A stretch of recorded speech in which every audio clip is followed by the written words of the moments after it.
Welcome to the Rim Brake Rodeo. We hope this video helps.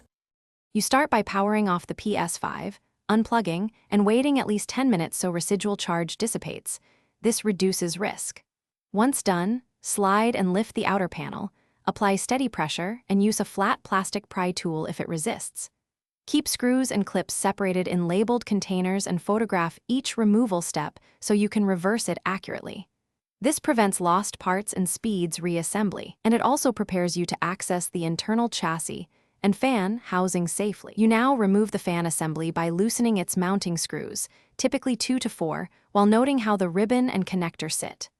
Once screws are out, lift the fan enough to access the cable and unplug it by the plastic housing.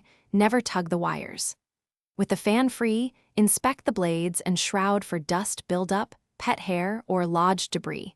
This is why the unit was noisy. Proper inspection tells you whether simple cleaning or deeper disassembly is needed to restore airflow.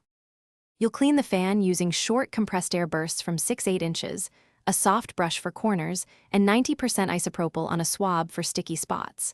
Avoid spinning the motor fast with air. Once dry, reconnect the fan, secure screws, and replace the side panel.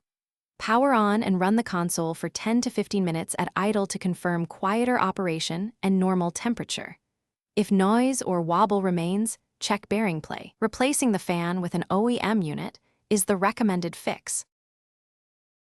Thanks for watching. Consider subscribing if we helped you.